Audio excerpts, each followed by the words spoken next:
একটি আন্দোলন গোটা দুনিয়ার বিংশ শতকের মাঝামাঝি সময় থেকে শুরু করে একবিংশ শতকের প্রথম ভাগে প্রায় ১.৫ শতাব্দী অর্থাৎ ৭৫ বছর। বাংলাও বুঝতে পারি না আমরা, কত জ্বালা। ১.৫ শতাব্দী যাবৎ এই ধরনের আল্লাহর দ্বীনকে উপস্থাপন করা, এই ধরনের ফেরিওয়ালা আর দেখা যাচ্ছে না। তার সঙ্গে আমার পরিচয় ১৯৭৪ সালে। কত সালে? ৭৪ সালে। তাও তো অনেক দিন হয়ে গেল নাকি?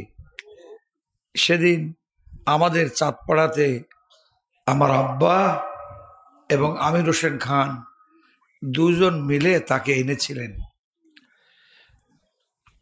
ও আল্লাহ, ৭৪ সালে দেখা হলো, ৮৪ সালের মধ্যেই তিনি গোটা দুনিয়ার বক্তৃতার জগতের আইকনে পরিণত হলেন। এই পৃথিবীতে জাতিসংঘের আন্ডারে, ইউনেস্কোর আন্ডারে ১৯৫টা দেশ আছে, আর এর বাহিরে আমাজনের ওপারে আরো অনেকগুলো দেশ আছে। মোট ২৫৭টা দেশ আছে, তবে তা একত্রিত নয়। তবে ১৯৫ এর মধ্যে ১৯১টা রাষ্ট্রে আল্লামা সাঈদীর গায়েবানা জানাজা হয়েছে। এই ধরনের ব্যক্তিত্ব কয়েক শত বছরে দেখা যায় না যে তার গায়েবানা জানাজা ১৯১টা রাষ্ট্রে হয়েছে। কিন্তু তার আপন মাতৃভূমি ঢাকাতে ৩.৫ জায়গাও জোটে নাই। আপন মাতৃভূমি ঢাকাতে ৩.৫ জায়গাও জোটে নাই, এবং তার জানাজার জায়গা হয় নাই। সেই দিনই বুঝলাম যে এই গভর্নমেন্ট একটা উল্টানি খাবে ইনশাআল্লাহ। স্মৃতির আয়না দিয়ে যদি তাকিয়ে দেখি, কত প্রোগ্রাম একসাথে করেছি।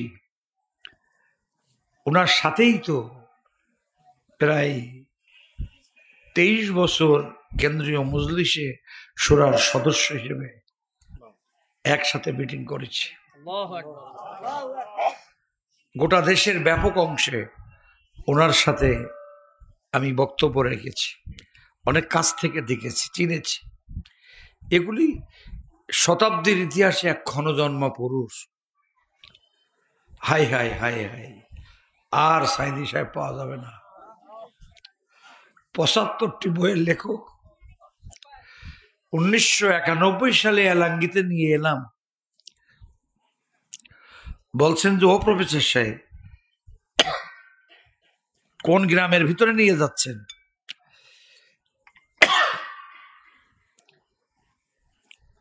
আমি বললাম চলুন।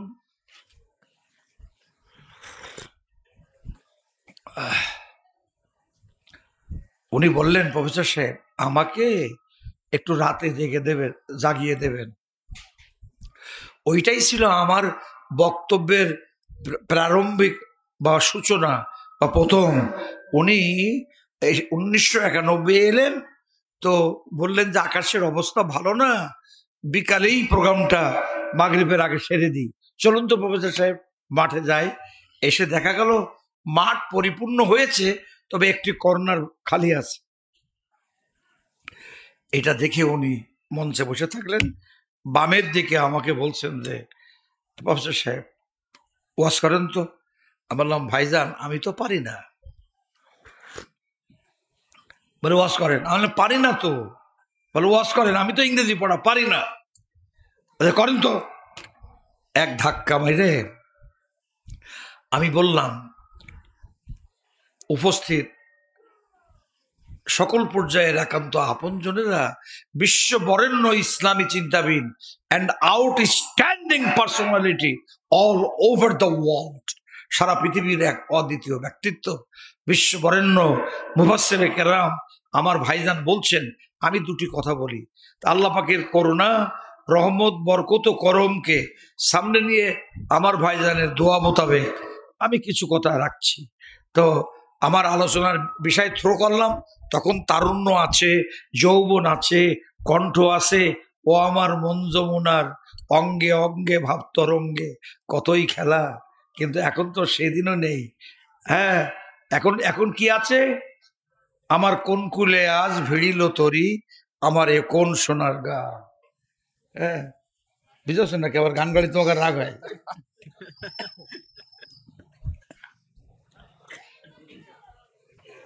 তো আমি 48 মিনিট উনি আমার বক্তব্য শুনলেন কারবালা থেকে বালাকোট। শুনে খাবারের টেবিলে খাবারের সময় খেয়ে দে বারান্দাতে বললেন দুটো চেয়ার দেন মুখোমুখি। তা বলতে প্রফেসর সাহেব ওয়াজ করবেন তো? তা আমি তো পারি না ভাইজান। ওয়াজ করবেন, আমার বক্তব্য গোটা দুনিয়া শোনে অনেকগুলো মৌলিক কোয়ালিটির কারণে, আর আপনার বক্তব্য শুনবে আপনার কারণে। তো আমি কথা বলবো না বেশি, চোখে পানি আসবে। উনি এত ভালোবাসতেন যে বইটা লিখতেন সেই বইয়ে উনি আবার মন্তব্য লিখতেন, ভালোবাসি বলে প্রীতিভাজন অধ্যাপক মতিউর রহমানকে বলে পার্লামেন্টে সিল মারা। ওনার ভালোবাসাটা বুঝতে পেরেছেন তো? যাই হোক, কি অনন্য মানুষ! আহা, এই মানুষ কি আর হয়? একবার আমি এবং মেহেরপুরের জেলা আমির, আমরা দুইজন ওনাকে আমাদের নির্বাচনী এলাকায় নিয়ে আসবো কথা বলার জন্য। তা কেন্দ্রীয় মজলিসে শুরার বৈঠক শুরু হবে মধ্যাহ্ন বিরতির পরে, এখনো শুরু হয়নি। তদানীন্তন আমিরে জামাত নিজামী সাহেব তখনও আসেননি, প্রোগ্রাম শুরু হয়নি। তো আমি এইভাবে বেঞ্চে হেলান দিয়ে, ন্যায়ের স্মৃতি কথা বলছি, বেঞ্চে হেলান দিয়ে প্রথমে রয়েছেন সুপ্রিম কোর্টের আমাদের বার অ্যাসোসিয়েশনের সভাপতি মশিউল আলম ভাই, তারপরে রয়েছেন আরো একজন অনন্য ব্যক্তিত্ব কেন্দ্রীয় নির্বাহী পরিষদের সাইফুল আলম খান মিলন ভাই, এরপরে এখানে রয়েছেন আল্লামা সাইদি সাহেব। সাইদি সাহেবের পাশে বসে আছেন আপনার যতটুকুন মনে পড়ে পাবনার ডাক্তার আনিসুর রহমান সাহেব কুষ্টিয়া, তারপরে পাবনার আব্দুস সোবান সাহেব, এগুলো রয়্যাল বেঙ্গল টাইগার। তা আমি এরম হাত দিয়ে বলছি, ভাইজান ভাইজান আমার মহেশপুর কোটচাঁদপুরে যেতে হবে, কিন্তু তা না গেলে হবে না। তখন বলছেন, এই যে মাওলানা মাওলানা সাইদি সাহেব বলছেন, এই যে আব্দুস সোবান সাহেবকে, এই যে মাওলানা মাওলানা, আমি আমি এই যেই ইংরেজি পড়া মতিয়ারটার কথা বলি, এই হলো সেই ইংরেজি পড়া মতিয়ার। যখন মঞ্চে ওঠে তখন মনে হয় যে টাইটেল পাস, ইসলাম না বুঝিয়ে সে মঞ্চ ত্যাগ করে না। জোরে পড়েন সুবহানাল্লাহ। কমিউনিস্টটা কার? আল্লামা দিল হোসেন সাইদির। তখন পাশ থেকে সুপ্রিম কোর্টের আমাদের আইন বিষয়ক সভাপতি মশিউল আলম ভাই বলছেন, হ্যাঁ আল্লামা আপনি তো এখন মঞ্চে নেই, হ্যাঁ এই জন্য আল্লাহ তাআলা আমাদেরকে মতিয়ারের দান করেছে, আপনার জায়গাটা তো ফিল আপ হওয়া দরকার।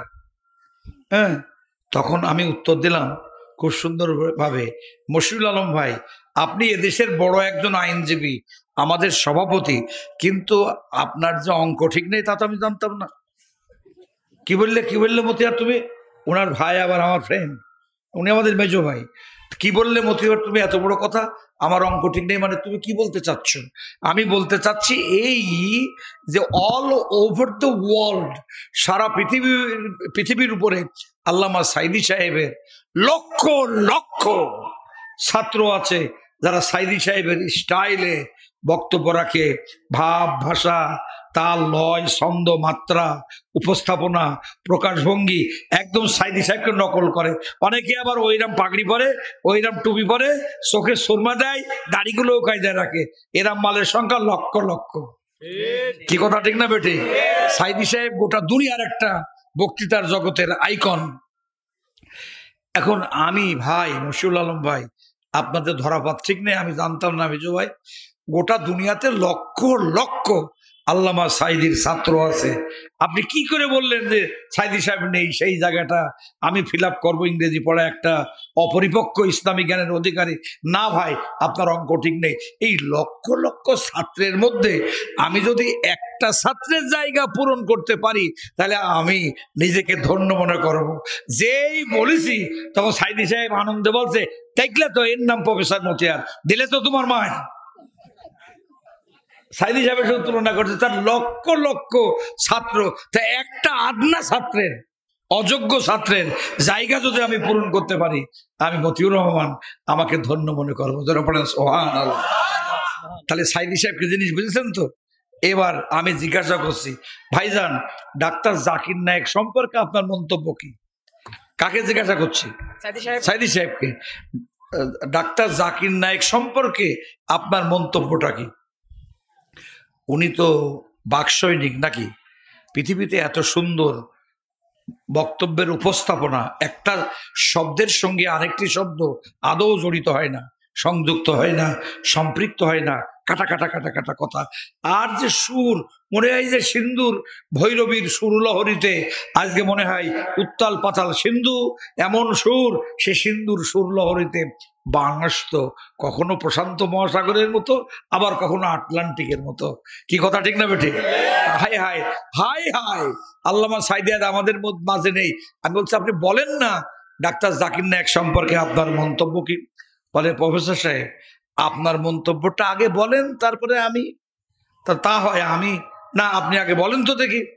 আমি বললাম, মোহতারাম ভাইজান, আমার মনে হয় যে ডাক্তার জাকির নায়েক একবিংশ শতকের এক বিস্ময়কর আবির্ভাব। কি বললাম? একবিংশ শতকের, মানে 100 বছরের মধ্যে এক বিস্ময়কর আবির্ভাব। তো সাইদি সাহেব লাফিয়ে বলে, এক্সাক্ট এক্সাক্ট এক্সাক্ট, প্রফেসর যেটা বলেছে আমিও সেটা বলছি। খবরদার, ডাক্তার জাকির নায়েকের দেখতে পারতো না চরমোনারা, এই জন্য তাদের বিরুদ্ধে কিছু বলবেন না। চরমোনার জামাত বলে এখন দুই ভাই, দুই একই মার পেটের দুই ভাই, হেফাজত মিলে গিয়েছে। তরুণ ছাত্রদের রক্তে রঞ্জিত বাংলা, আমরা যা পারিনি ওরা তা পেরেছে, ওদের কাছে আমরা চিরঋণী। একটি স্বৈর সরকারের, যেই সরকারটা ভারতীয় মতবাদের আধিপত্যবাদের পানি পড়া খেয়ে ওই মিশর থেকে নমরুদ, কারুন, ফেরাউন, সাদ্দাত, হামানের উত্তম জাতের দুগ্ধপোষ্য স্বৈর শাসকের প্রেতাত্মা, হেন্দা, ঘোষেটি বেগম, এরা করেছে কি এই দেশটাকে বাবাইতে রাজত্ব মনে করিল। আল্লাহ বলেন যে শোনো, ওয়ামাকারা ওয়ামাকারাল্লাহ ওয়াল্লাহু খায়রুল মাকিরিন। আমি সবচেয়ে বড় উত্তম পরিকল্পনা গ্রহণকারী। কে তুমি আমার পরিকল্পনার উপরে হাত বাড়াও? শোনো শোনো, নমরুদের মারিলাম খোড়া মশা দিয়ে, আর তোমার শান্তিং দেবো বাচ্চা শিশু দিয়ে। পড়বেন না পড়বেন না? সেই ডাক্তার জাকির নায়েক লাফিয়ে উঠলেন। তখন আমি জিজ্ঞাসা করলাম যে ভাইজান আর একটা কথা জিজ্ঞাসা করবো। কি বলেন প্রফেসর সাহেব? বলে এইবার আপনাকে বলতে হবে, এবার আমি বলবো না। বুঝেছ আব্দুর রহমান? বলতে এইবার উত্তর আমি তো বসাইতে হবে, তা হবে না, এবার আপনার বলতে হবে। হো হো করে হেসে উঠেছে, গাল ভরা হাসি। পাবনার আব্দুস সোবহান ভাই, তারা সাহাবীদের যুগের মানুষের মতো ছিল, তারা আমাদের শিক্ষক ছিলেন। আল্লামা সাইদি কেন্দ্রীয় অফিসে যেতেন, জামায়াতে ইসলামের কেন্দ্রীয় অফিসে যে বক্তব্য এবং নোটগুলো সঠিক আছে কিনা কারেকশন করে দিতেন অধ্যাপক গোলাম আজম নিজামী এবং আল্লামা ইউসুফ আলী সাহেব কারেকশন করে দিতেন সাইদি সাহেবের বক্তব্য। সাইদি সাহেব তাদের ছাত্র, আমরা তো তাদের ছাত্র। জন্য পড়েন সুবহানাল্লাহ। খুব খারাপ লাগলো এবার কথা শুনে। এরপরে আমি বললাম, ভাইজান আমাদের আমিরে জামাত সম্পর্কে আপনার বক্তব্যটা কি, মন্তব্যটা কি?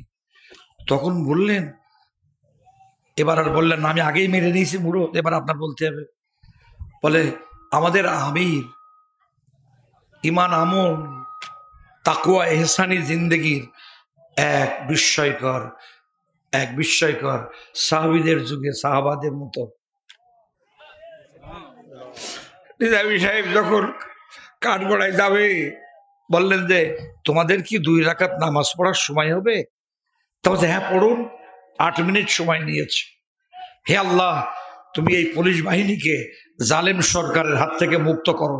তার মানে পুলিশ তো ইচ্ছা করে করছে না, জালেম গভর্নমেন্টের ডিজাইন অনুযায়ী, পরিকল্পনা অনুযায়ী, অর্ডার অনুযায়ী, তারা সুপ্রিম কমান্ড অনুযায়ী, এক্সিকিউটিভ পাওয়ার অনুযায়ী এরা জনগণের উপরে জুলুম করছে গভর্নমেন্টের চাপে পড়ে। অতএব আল্লাহ, পুলিশ বাহিনীকে এই স্বৈর শাসনের হাত থেকে তুমি বাঁচাও। দেখেছেন কত বড় দরদি মানুষ, এত শহীদের, এত কলিজা চিবিয়েছে পুলিশ, তাদের জন্য দোয়া। যারা পড়েন সুবহানাল্লাহ। এরপরে আমাদের নিজামী সাহেব বলছেন, রব্বুল আলামিন, আমি জানি যে আমার সারা জীবনের কামনা বাসনা তোমার শাহাদাতের পেয়ালা পান করে নবীর সাথে জান্নাতে থাকা, আর আমার রক্তের উর্বরতায় এই দেশের ইসলামী আন্দোলনকে তুমি উর্বর করবে, বেগবান করবে। হে আল্লাহ, আমার নয়, এই দেশ ও জাতিকে তুমি মুক্ত করো তোমার কোরআনের আলোর পথে। সুবহানাল্লাহ। তাদের দোয়া আছে না? সাইদি সাহেব সারা জীবন শহীদ হইতে যেতেন। ইন্তেকালের আমি এই যে জামাত ইসলামীর গোল্ডেন A+ আসনের নমিনি হিসেবে ঢাকাতে আমাদের ট্রেনিং হলো। ওই ট্রেনিংয়ে আমু ছিলাম, আমার ভাতিজা মাসুদ সাইদিও ছিল। মাসউদের গলাটা সাইদি সাহেবের মতো ভেজা আসে, চেয়ারটা সাইদি সাহেবের মতো ভেজা আসে। সে করুণ নির্মম কাহিনী। চিকিৎসা পেয়ে সাইদি সাহেব মারা যায়নি। এটা ভারতীয় সরকারের ডিজাইন অনুযায়ী, পরিকল্পনা অনুযায়ী সাইদি সাহেবকে মেরে এই দেশ থেকে, গোটা বিশ্ব থেকে বলে করেছিল এই দেশের ইসলামী আন্দোলনের গণ বিপ্লব থেকে তারা বাঁচতে পারবে। আল্লামা সাইদির প্রতি ফুটা রক্ত থেকে লক্ষ সাইদির জন্ম হয়েছে। গোটা বাংলায় সাম্রাজ্যবাদী, আধিপত্যবাদী ভারতের মদত পুষ্টরা এদেশ থেকে পালানোর জায়গা পাবে না ইনশাআল্লাহ।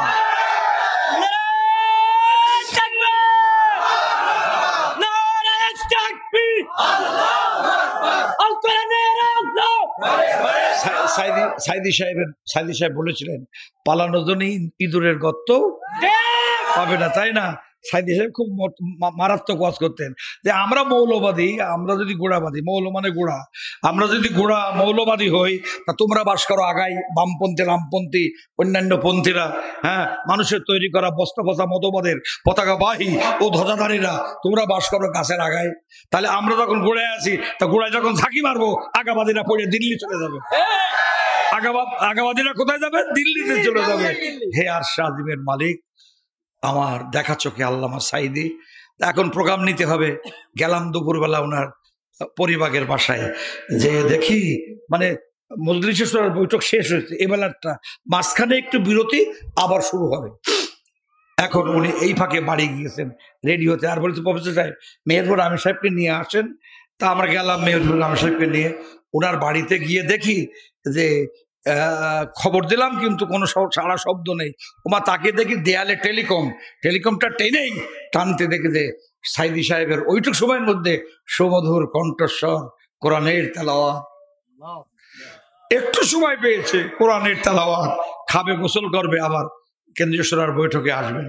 উনি 5-7টা বই প্যাকিং করে এনে আমাকে এইভাবে ইশারা করলেন, সরার থেকে ইশারা করে বারান্দায় নিয়ে গেলেন, যে বইটা বলে আমি তো সকলকে দিতে পারবো না, এই প্রফেসর চুরি করে নিয়ে আসলাম, খবরদার ঝিনাইদহে না পৌঁছে খুলবেন না, ওরা বলে দেখে ফেলেছে। হ্যাঁ, অবশ্যই এই বইগুলো সব পরে আবার উনি সোনা সদস্যদেরকে দিয়েছেন। যাই হোক, সে এক মহৎ প্রাণ। আমরা গেলাম, দেখি যে ভাবি বলছে উনি কোরআন পড়ছেন, অনেক ঘটনা। এরপরে উনি একটা ট্রেতে চা আছে, বিস্কিট আছে, ওনার লুঙ্গি পরা এবং মানে গায়ের পাঞ্জাবিটা পরা, এবং পাঞ্জাবিটা বেশ ভালো পাঞ্জাবি, এবং লুঙ্গি পরা, উনি নিজেই এটা টেনে আনছেন। আমরা করেন কি? ও ভাই, এটা কি? ও ভাই পেশা খাওয়া যায়? বলে প্রফেসর বলতে রহমান, মেহমানদারি কি শুধু আপনাদের জন্য, আমার জন্য না, আমার নবী মেহমানদারি করেছেন। এগুলো ছিল জীবন্ত কোরআনের জীবন্ত কর্মী। হ্যাঁ, রুহুল কোরআন, আল্লাহ রসুলের জীবন্ত ছাত্র।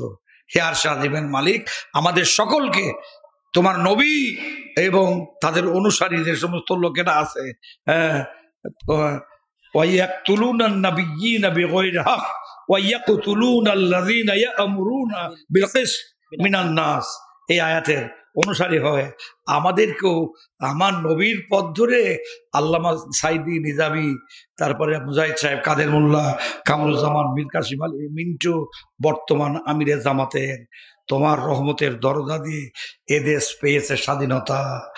আর লুটপাট, ভাঙচুর এইসব চলিবে না। হ্যাঁ, অমুসলিমদের জীবন সম্পদ, ধন মান নিয়ে, সম্ভ্রম নিয়ে আর সিনেমা খেলা চলিবে না। চলুন যাই, নবীর মতো করে আমরা দেশ ও জাতি গঠনে কোরআন সুন্নাহর পথ ধরে